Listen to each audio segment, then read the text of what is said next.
Notas al trabajo. Notas a la decisión a trabajar.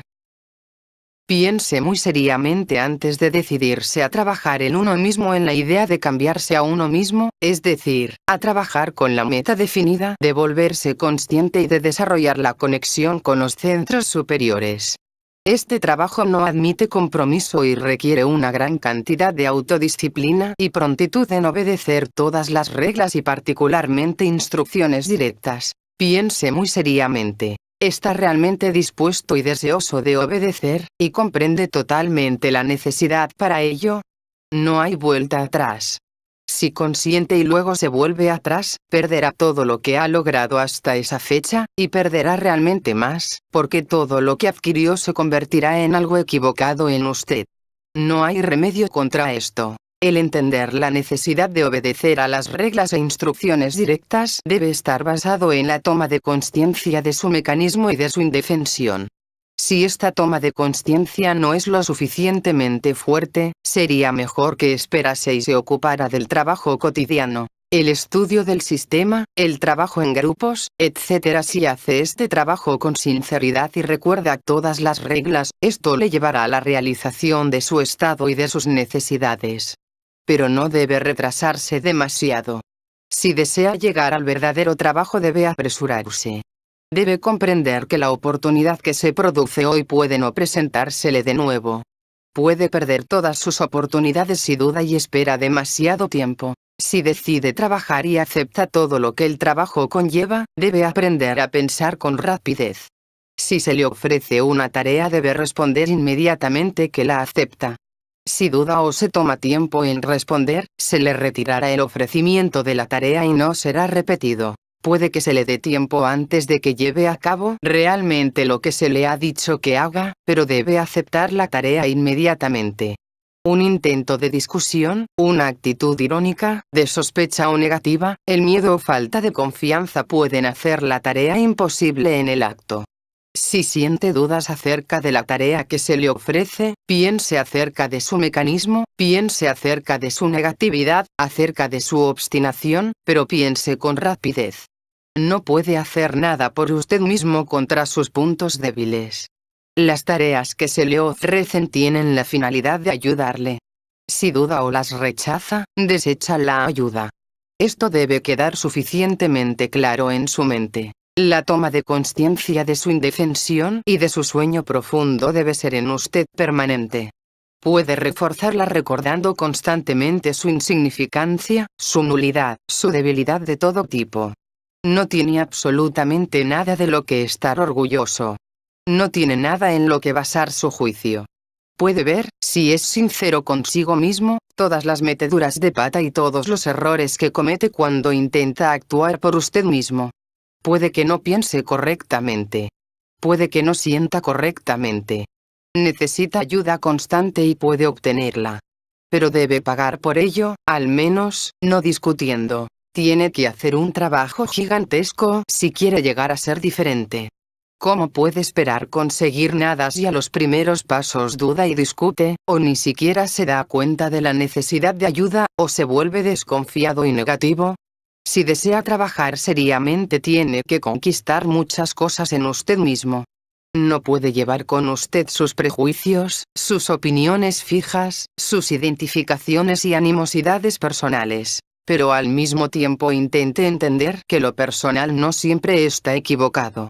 Lo personal incluso puede ayudar en el trabajo, pero también puede ser muy peligroso, si no está aclarado por la lucha contra la identificación y por la realización de su mecanismo y debilidad. Intente entender la necesidad del sufrimiento deliberado y del esfuerzo consciente. Estas son las únicas dos cosas que pueden cambiarle y llevarle a su objetivo. El sufrimiento deliberado no significa necesariamente un sufrimiento infligido en usted por usted mismo. Significa una actitud hacia el sufrimiento.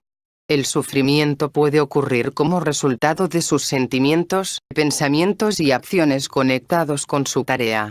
Puede ocurrir por sí mismo como resultado de sus propias culpas o como resultado de las acciones de otras personas, o de sus actitudes o sentimientos. Pero lo importante es su actitud hacia él. Se convierte en deliberado si no se rebela contra él, si no intenta evitarlo, si no acusa a nadie, si lo acepta como parte necesaria de su trabajo en un determinado momento, y como un medio de conseguir su objetivo. El esfuerzo consciente es un esfuerzo basado en el entendimiento. Entendimiento de su necesidad lo primero de todo y entendimiento de las causas que lo hacen necesario. La principal causa para el esfuerzo consciente es su necesidad de romper las barreras del mecanicismo, de la obstinación y de la falta de autorrecuerdo que constituyen su ser en el momento actual. Para entender mejor la necesidad de aceptar tareas que se le dan sin dudar, la necesidad de sufrimiento deliberado y de esfuerzo consciente, piense en las ideas que le llevaron hasta el trabajo, piense en la primera toma de conciencia de su mecanicismo y en la primera toma de conciencia de que no sabe nada. Al principio se dio cuenta de ello y pidió ayuda, pero ahora duda si realmente debe hacer lo que se le ha dicho. Y entonces intenta encontrar los medios de evitarlo, de permanecer con su propio juicio y con su propio entendimiento. Entendió claramente una vez que su juicio y su entendimiento eran falsos y débiles, pero ahora intenta otra vez conservarlos. No quiere abandonarlos. Bien, puede conservarlos, pero debe comprender que con ellos conservará todo lo que es falso y débil en usted mismo. No hay medias tintas. Usted debe decidir. ¿Quiere trabajar o no? Notas al trabajo en uno mismo. Intente recordar y conservar constantemente en su pensamiento todas las líneas en las que tiene que trabajar. Tiene que trabajar en la mente, en la conciencia, en las emociones y en la voluntad. Intente comprender que cada línea de trabajo necesita de una atención especial, métodos especiales y especial comprensión. Después de algún tiempo las cuatro comenzarán a ayudarse las unas a las otras y más tarde emergerán como una sola, pero al principio las cuatro líneas deben marchar separadamente. Intente comprender el trabajo con la mente. Para llevar a cabo este trabajo debe revisar constantemente todas las ideas del sistema que se refieren al hombre y al universo, y particularmente las relacionadas con la filosofía, al estudio de las emociones, los muchos yoes, la división del hombre, la personalidad falsa, el yo permanente, el esoterismo, las escuelas y los métodos del trabajo de la escuela. Mantenga su mente en estas ideas o cuando menos regrese a ellas siempre que le sea posible. Su mente nunca debe estar ociosa. En cada momento que le sea posible debe reflexionar sobre una idea u otra, sobre uno u otro aspecto del sistema y de sus métodos. Intente comprender la necesidad de introducir los métodos y principios del trabajo en su vida personal y en primer lugar la necesidad de pensar correctamente en todos los interrogantes personales y en su posible relación con su trabajo. Sin esto, nunca alcanzará la unidad. No puede permitir que una parte de usted mismo piense equivocadamente y esperar que otra parte pensara correctamente. La comprensión de los principios, reglas y métodos del trabajo de escuela es una de las partes más importantes del trabajo con la mente. La mente debe ser entrenada para no dudar en su elección entre lo correcto y lo equivocado, debe asimilar perfectamente las relaciones correctas conmigo, con otras personas en el trabajo y con las personas de fuera. La mente debe entender que en el mismo principio de trabajo serio en uno mismo se abandona la propia libertad. Ciertamente que es una libertad ilusoria, pero cuando uno se somete a las leyes del trabajo, naturalmente que está sometido a más leyes que alguien de fuera del trabajo. Intente comprender el significado del silencio en el trabajo, el significado de la sinceridad y el significado de la verdad. No se puede nunca esperar conseguir nada del trabajo si no se guarda silencio cuando no se precisa hablar por el bien del trabajo. Las personas generalmente hablan demasiado, hablan para su propia gratificación, por su orgullo, por su vanidad, por el deseo de revivir experiencias placenteras o penosas. Hablan porque no pueden resistir la identificación con el hablar o porque no se dan cuenta de que no deberían hablar de esa manera particular o acerca de ese tema concreto. Muy a menudo la especial atracción a hablar, para ellos, es el hecho de que ellos saben que no deberían hablar. No me refiero incluso a hablar con personas de fuera del trabajo. Eso debería haber sido resuelto mucho tiempo antes de que surja en uno mismo cualquier posibilidad de trabajo serio. Lo que quiero decir es que uno debe guardarse mucho incluso de hablar con sus amigos del trabajo, a menos que yo le diga que hable. Asimismo, uno no puede esperar nada si no puede ser sincero consigo mismo y conmigo. Con las demás personas en el trabajo se pueden llegar a arreglos mutuos con respecto a la sinceridad acerca de todo acerca de temas concretos, pero esto solo puede hacerse con mi aprobación y con mi completo conocimiento de lo que se dice. Además, una persona no puede esperar conseguir nada del trabajo si tiene miedo o reluctancia a decirme la verdad incluso sin que sea instado a ello. Debe comprender que nadie que desee permanecer en el trabajo puede pedirle a otra persona del trabajo que me guarde algún secreto, y nadie puede prometer el mantener nada secreto. Este es un punto muy importante. Uno debe estar siempre preparado para decirme cualquier cosa sobre sí mismo y cualquier cosa que uno pueda aprender acerca de otra persona. Y debe hacerlo por sí mismo sin serle requerido, y hacerlo con pleno conocimiento porque esta es una parte esencial del trabajo. Debe comprender que no puede aceptar parte de las reglas y rechazar o olvidar otra parte. Debe entender la importancia de la disciplina en el trabajo. Debe comprender el significado de las palabras. Sacrifica tu sufrimiento, y los momentos correctos, los métodos correctos y la finalidad y posibles resultados de semejante sacrificio. Debe comprender la necesidad de ser cuidadoso cuando diga yo. Puede decir yo cuando habla acerca de sí mismo solo cuando esté seguro de que habla acerca del trabajo o las ideas o las reglas y principios de la obra, o de acuerdo con todas las reglas y principios. En todos los demás casos debe intentar comprender qué parte de usted está hablando o pensando, y llamarla por su nombre. Esta idea no debe exagerarse. No hay nada malo en que diga, voy a comprar cigarrillos. Pero no puede decir, me disgusta este hombre. Debe encontrar qué parte de usted rechaza a esa persona y por qué, y no adscribir este disgusto a todo usted. Debe entender claramente la necesidad de la autoobservación para el estudio de uno mismo. Debe entender la diferencia entre funciones y consciencia.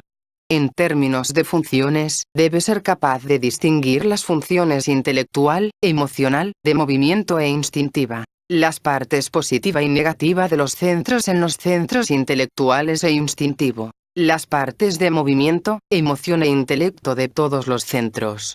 Debe estudiar la atención y entender cómo, mediante el estudio de la atención, puede distinguir las partes de los centros. En relación con el estudio de la consciencia, debe recordar lo que sabe acerca de los estados de sueño y de despertar, los diferentes niveles del estado de despertar y la conexión de los centros superiores con los estados superiores de consciencia.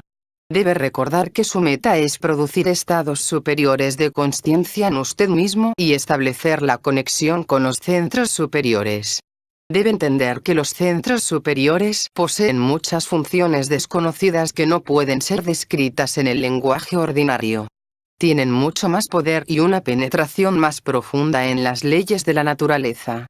Debe recordar que muchos problemas insolubles para nuestra mente ordinaria pueden verse solucionados por los centros superiores.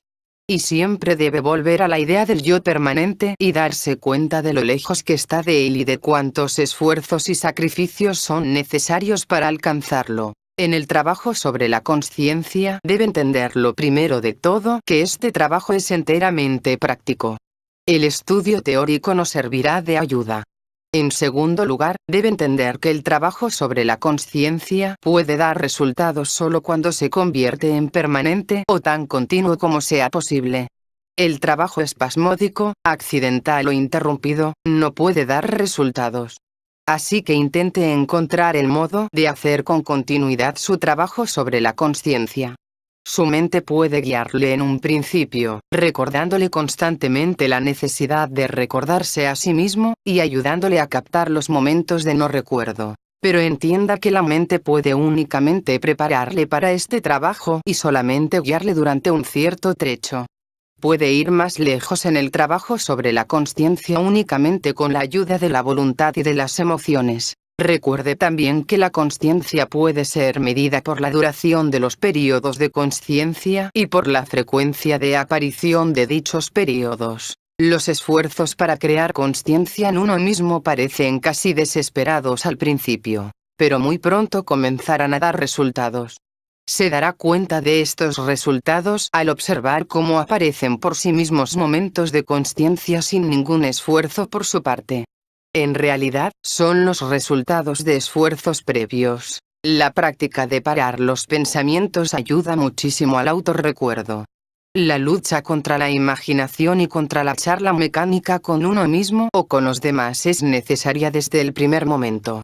Pero se puede conseguir aún más ayuda para el autorrecuerdo mediante el sacrificio del propio sufrimiento. Solo esto puede hacer que el trabajo sobre la consciencia sea real y serio.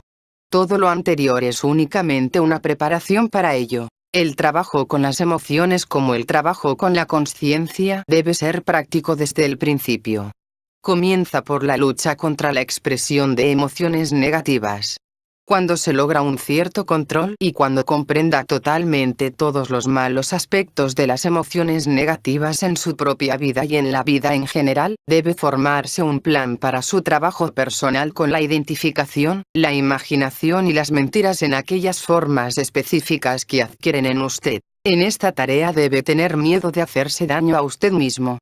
Comprenda que únicamente al hacerse daño a usted mismo puede conseguir lo que quiere. Puede hacer esto mediante la observación de las reglas. Por ejemplo, diciendo de usted o de otras personas algo que no quiera decir, pero cuando se le diga que lo haga. También puede producir en usted un estado altamente emocional al prepararse a hablar en este sentido, esto es, al imaginarse que se le pide que diga la verdad acerca de los temas más difíciles e íntimos que usted piensa que están escondidos o disfrazados. Dese cuenta también que hay muchas clases de sufrimiento por las que podrá pasar antes de que consiga su objetivo. Intente comprender que el sufrimiento es el único principio activo en nosotros que puede ser transformado en un sentimiento superior, que es también pensamiento superior y entendimiento superior. No tenga miedo de pensar en sus emociones y encontrar en ellas contradicciones, incluso si eso le hace daño. Únicamente comparando las diferentes emociones referidas al mismo tema puede encontrar reguladores en usted mismo, y con el tiempo destruirlas si trabaja lo suficientemente duro y no teme herirse a usted mismo. Recuerde que esto puede llevarle al despertar de la consciencia, que es el sentimiento simultáneo de todas las emociones contradictorias. Y recuerde que el despertar de la consciencia es un paso necesario para transferirse a usted mismo a un nivel superior de consciencia. Practique el trasladar la identificación y la imaginación de las emociones negativas sin destruirlas. Puede conseguir unos resultados bastante inesperados y muy interesantes. Aprenda a transformar las emociones en actitudes mentales y a transferirlas a la mente. Muchas emociones que son bastante inútiles, e incluso dañinas en el centro emocional, porque no pueden existir allí sin identificación y imaginación, se vuelven bastante útiles como actitudes mentales y ayudan a la autoobservación, a la observación de otras personas y al entendimiento en general. Intente examinar a fondo todas sus emociones durante todo el tiempo que haya estado conectado con el sistema, las emociones que se refieren al sistema mismo, conmigo, con usted mismo y con otras personas en el trabajo. Intente ser sincero consigo mismo. Mire cómo siempre ha intentado aprovecharse por estar en el trabajo. Por ejemplo, haciendo uso de la particular intimidad que se establece espontáneamente entre personas del trabajo, debido al estudio psicológico en común y a la desaparición de muchas trabas, para hacer amigos en la forma corriente mecánica y sentimental, para tener asuntos amorosos, etc. Observe qué uso ha hecho de su conexión con el trabajo. Observe cómo a menudo era egoísta y calculador, que poco dio al trabajo y cuánto recibió de él.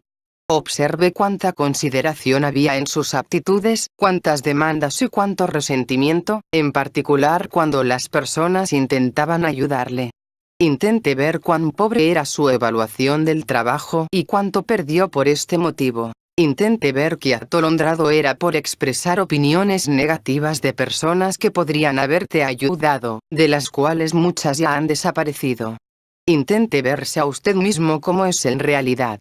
Y no se conceda descanso, no se reconforte con falsas esperanzas y esperando milagros, o con propósitos de actuar diferente mañana. Piense en la vida en general, piense en las masas de gente ciega y dormida sin ninguna posibilidad en absoluto de llegar a ser otra cosa.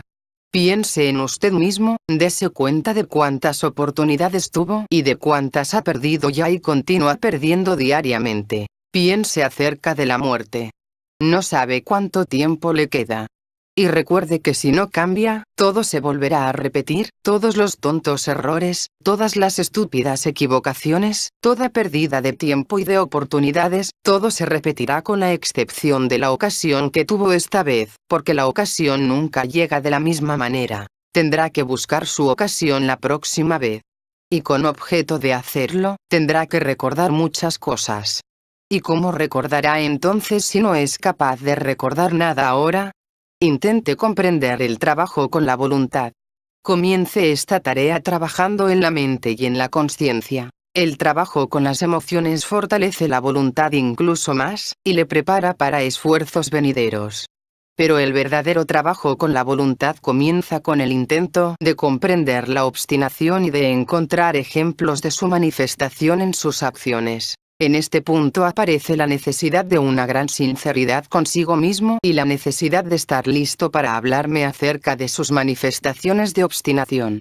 Intente entender que cada decisión hecha por usted mismo y para usted mismo que puede al mismo tiempo afectar a su trabajo es la manifestación de la obstinación. Para comprender mejor la diferencia entre obstinación y voluntad, aprenda a distinguir entre lo que es mecánico y lo que es consciente. La obstinación es siempre mecánica, la voluntad es siempre consciente. Debe comprender que incluso a nivel ordinario hay una gran diferencia entre lo mecánico y lo consciente. En la vida la diferencia se conecta con la diferencia entre lo importante y lo accesorio, pero en la vida la diferencia entre lo importante y lo accesorio varía con las personas y cambia de acuerdo con las circunstancias. Para las personas en las escuelas, lo importante está siempre conectado con el trabajo. Si se considera a usted mismo como conectado con el trabajo de la escuela o desea estar en el trabajo de la escuela pero duda en relación con asuntos mundanos y no sabe qué camino seguir, puede dar siempre con lo que es más importante para usted enfocando la cuestión desde este punto de vista. Lo importante siempre, en uno o en muchos sentidos, está conectado con el trabajo y no puede contradecir a los principios y métodos del trabajo. Las decisiones mecánicas y las acciones mecánicas siempre contradicen los métodos del trabajo, y dañan su trabajo y su posición en el trabajo. Si no puede decidir por sí mismo lo que es más importante y qué dirección escoger, debe preguntarme.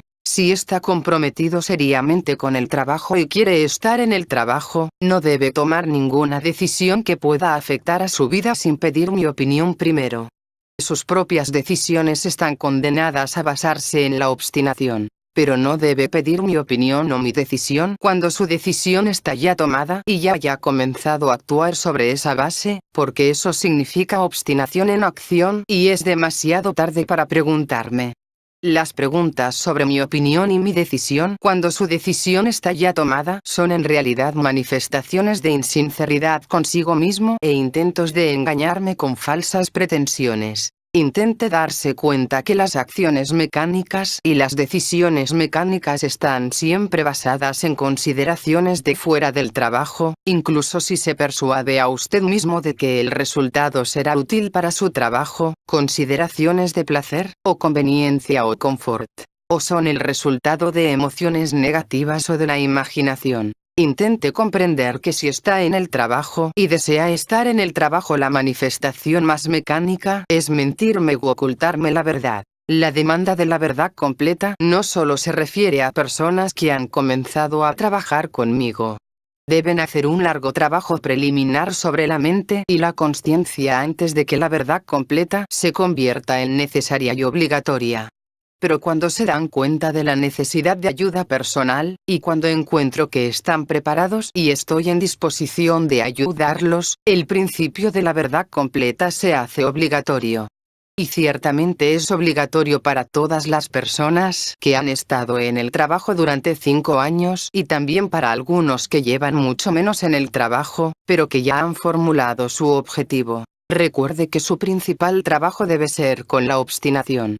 Se comienza a abandonar la obstinación cuando se aceptan las reglas, pero uno debe ser sincero acerca de esto. Más tarde se puede abandonar la propia obstinación en todos los asuntos serios y aceptar la voluntad de otra persona, en este caso, de la mía.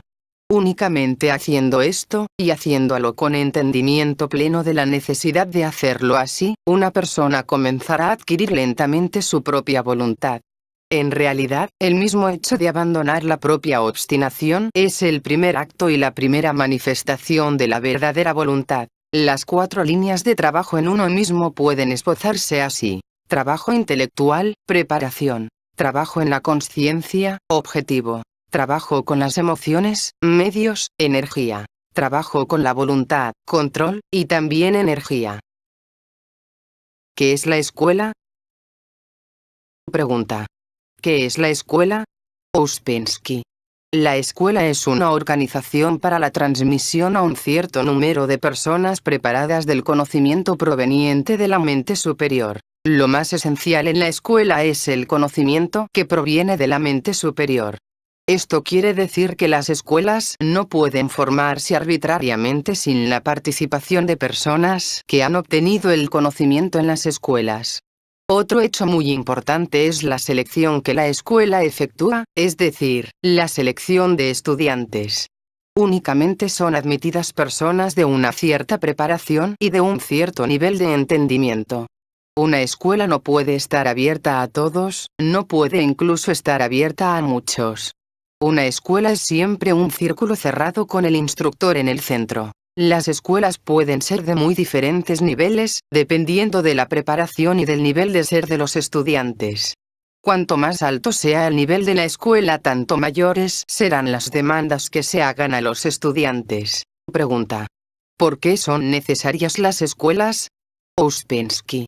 Antes de hablar de por qué son necesarias, debe tenerse en cuenta para quién son necesarias las escuelas, porque las escuelas no son necesarias en absoluto para la vasta mayoría de personas.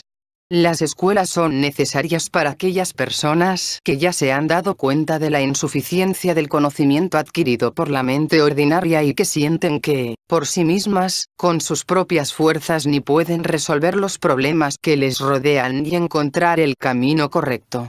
Únicamente esas personas son capaces de vencer las dificultades conectadas con la escuela y únicamente para ellas son las escuelas necesarias. Para entender por qué las escuelas son necesarias debe tenerse en cuenta que el conocimiento que proviene de hombres de mente superior puede ser transmitida únicamente a un número muy limitado de personas simultáneamente y con la necesaria observancia de una completa serie de condiciones definidas que deben ser bien conocidas por el instructor de la escuela y sin cuyo conocimiento no pueden ser transmitidas correctamente. La existencia de dichas condiciones y la imposibilidad de actuar sin ellas explica la necesidad de una organización.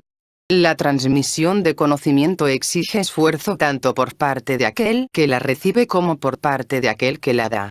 La organización facilita estos esfuerzos o los hace posibles. Estas condiciones no pueden darse por sí mismas. Una escuela únicamente puede organizarse de acuerdo con un cierto plan definido, elaborado y conocido con bastante antelación. No puede haber nada arbitrario e improvisado en las escuelas. Pero las escuelas pueden ser de diferentes tipos como corresponde a diferentes maneras. De las diferentes maneras se hablará más tarde. Pregunta. ¿Puede explicarse en qué consisten estas condiciones? Ouspensky.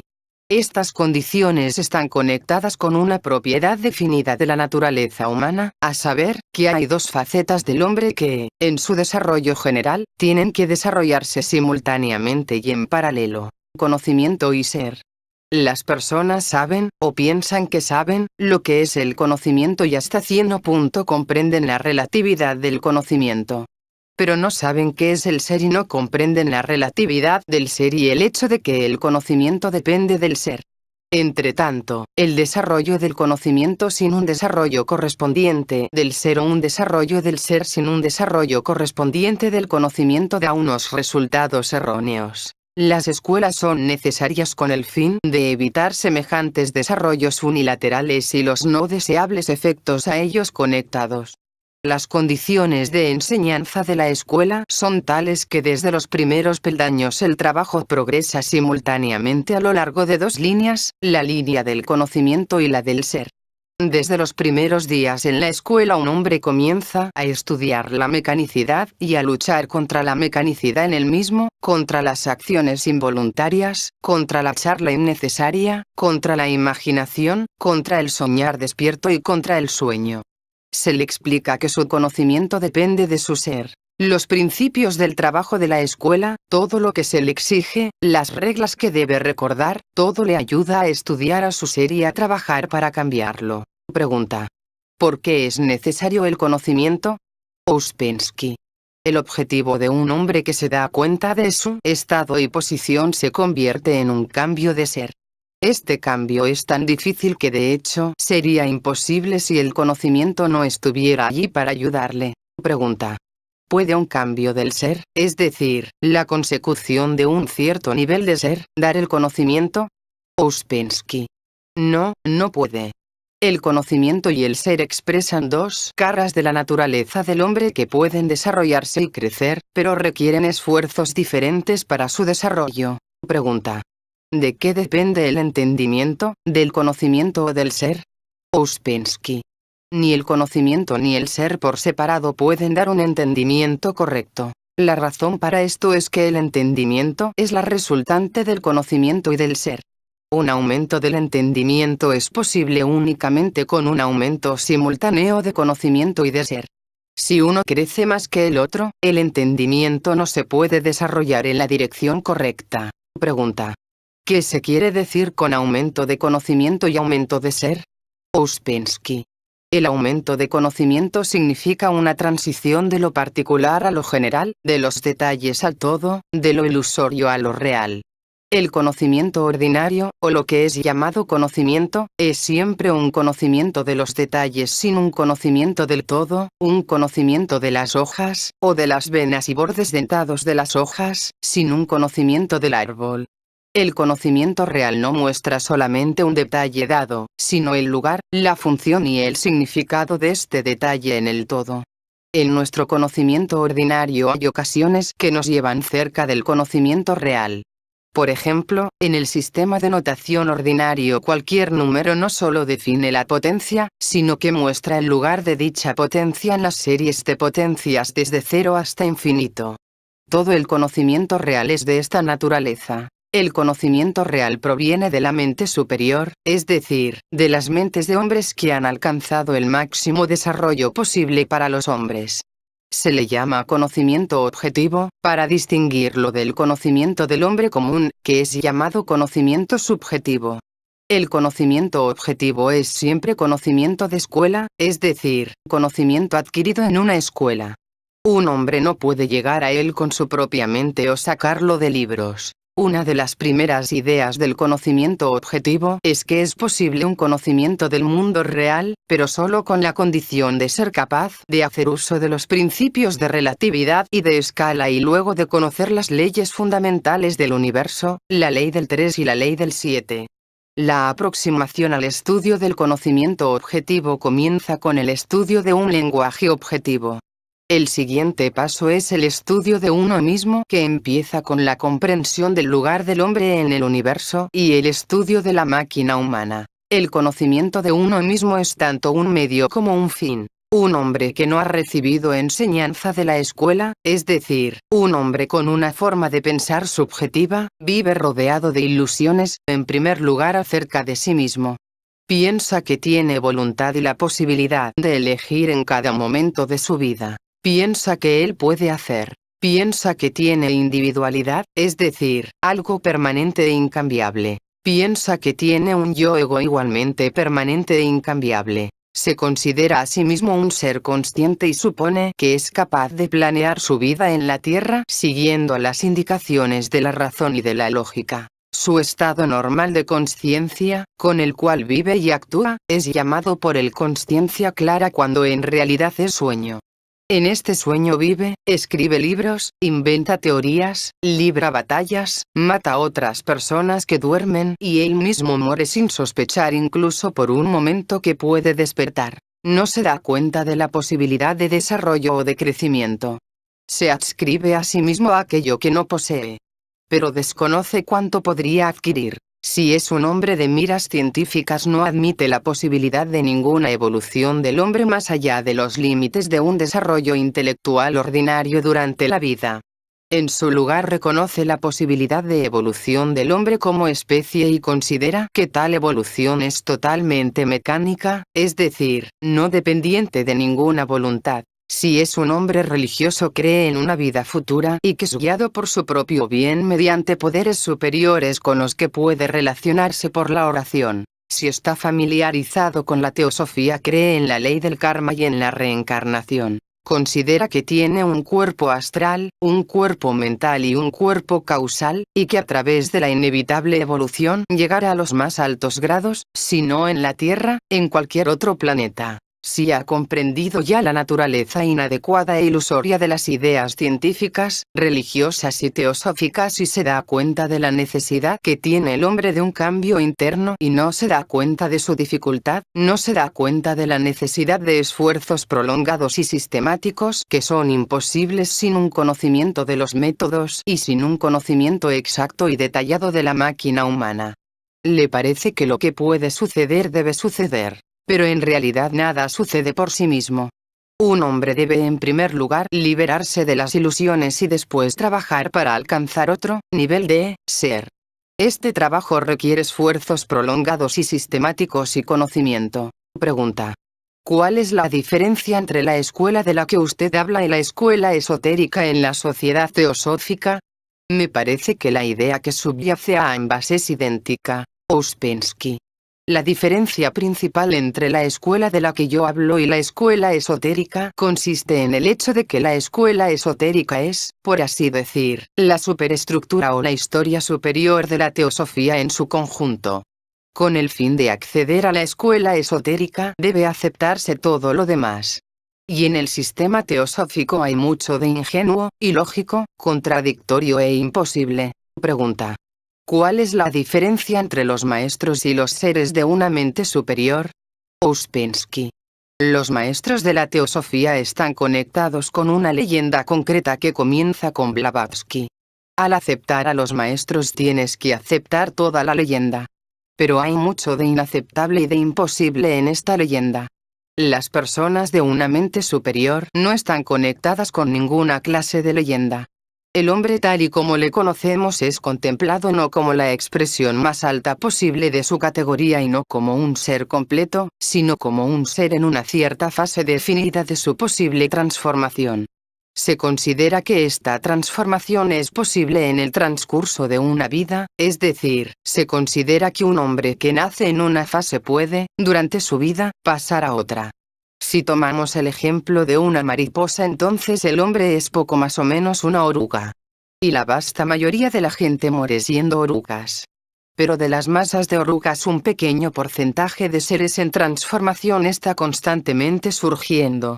Estos seres evolucionados son, para nosotros, personas de mente superior. Podemos saber acerca de su existencia mediante las trazas de su actividad en la historia, principalmente en el arte y en las religiones. Al poseer una mente más perfecta que la gente corriente, también poseen un mayor conocimiento. Las escuelas de las que hablo tienen como su objetivo el acercar a la gente corriente, que ha sentido o percibido la necesidad de escapar de su estado actual, a las ideas provenientes de personas de mente superior, porque únicamente esas ideas pueden ayudar a su transformación, es decir, a su transición a un nuevo nivel de ser. Pregunta: ¿piensa que seres como el Buda o el Cristo tenían conocimiento de escuela? Ouspensky. No puedo responder a la pregunta acerca de Cristo y acerca de Buda porque debe quedar primero claro lo que nosotros aceptamos y lo que rechazamos de las leyendas con ellos conectadas. Pero si Cristo existió realmente, entonces sin duda que enseñó a sus discípulos ciencia de la escuela. Los evangelios están llenos de referencias al sistema escolar y al conocimiento escolar. Pregunta.